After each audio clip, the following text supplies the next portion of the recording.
Don't worry, Jet. Just be yourself. Relax, Jet. Just be natural. It's simple, Jet. All you gotta do is be yourself, and everything will fall into place. How many of you have heard that advice before? Raise your hands. How many of you have actually went out and actively tried to be yourself? That was a rhetorical question. But how many of you sincerely believe that that's good and sound advice? For those of you who still have their hands up, thank you. I respect your opinion. And that advice comes from a really good place. And I actually used to believe that too. For 19 years, I listened. For 19 years, I followed that advice. For 19 years, I suffered debilitating social anxiety. Until I realized what I will share with you today. That being yourself is bullshit. Being yourself is bullshit. Mr. Toastmaster, fellow Toastmasters, and esteemed guests, before you react negatively, let me clarify. I don't mean that you should be disingenuous or fake. In this day and age, with Facebook, Twitter, and Instagram, people are craving authenticity. However, for a person who grew up without a lot of social skills, telling them to just be themselves, it's like telling a diabetic to just keep eating ice cream. You're not helping them. Let me tell you a story. At age 19, I was in college, so naturally, I had to socialize and meet new people. However, every single time I went out, it just felt like I didn't have any control. It just felt like whatever I had to say was never good enough. And whenever I tried to talk, no one would ever listen to me. I just never had any positive feedback from people whenever I tried to socialize. And when you don't get any positive feedback, that feeds into social anxiety and becomes this downward spiral until you just start to feel hopeless. And I definitely did.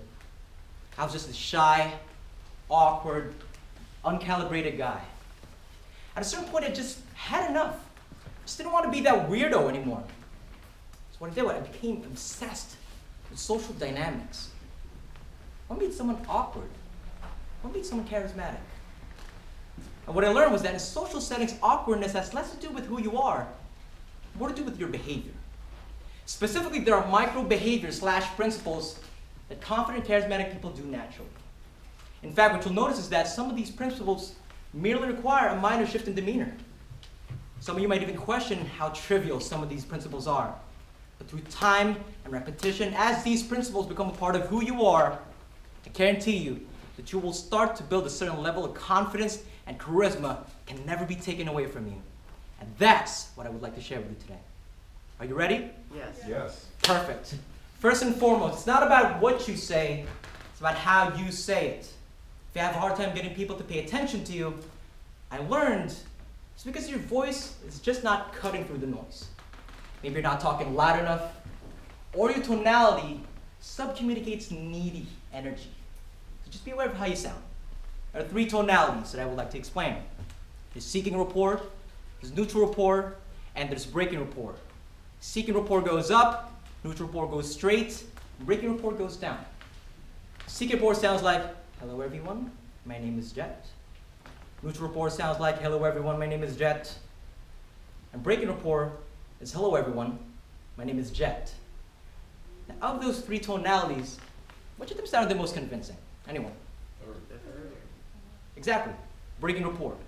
So try to get rid of the seeking rapport tonality just for the time being. For the most part, you're going to want to practice talking the breaking rapport tonality. It subcommunicates certainty, commands attention. Let me put it this way. Have you ever heard of a cop go, FBI, freeze?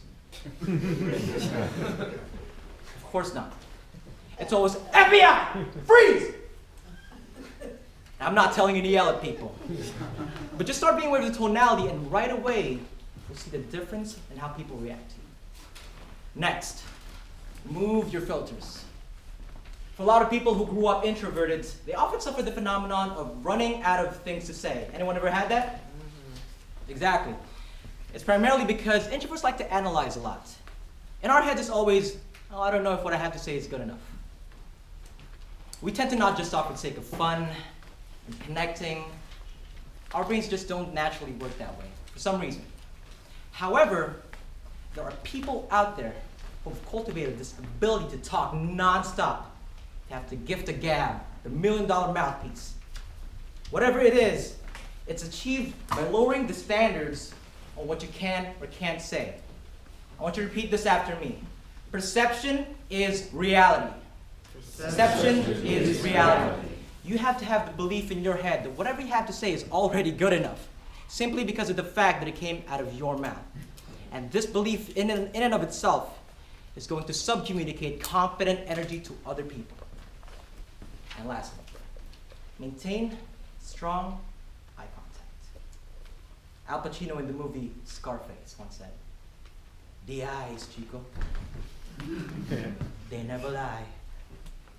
And poker players know this. In fact, great poker players will look at the opponent's eyes constantly to gather information about the opponent's cards. And this is a big one. A huge second point for me back then was being wildly uncomfortable with eye contact. I just could not look at people in the eye for more than 1 second. But I learned that strong eye contact subcommunicates sincerity. It builds trust. So I just knew that I had to work on it. I don't recommend that you do what I did to overcome this fear, but essentially what I did was, on my way to class, I would look at every single person I walk into directly in the eye until that person broke eye contact. And it felt so weird. But here's the thing. It became easier. The same thing applies to all these other principles. In the beginning, you'll notice that when you go out and apply all these principles, you start to feel real uncomfortable. You're doing something that isn't natural to you. But I promise you that if you commit to making these principles a part of your life, being aware of your tonality, removing your filters, maintaining a strong eye contact, people start to pay more attention to you. These principles become a part of who you are. They'll start to make more sense next time you hear, just be yourself.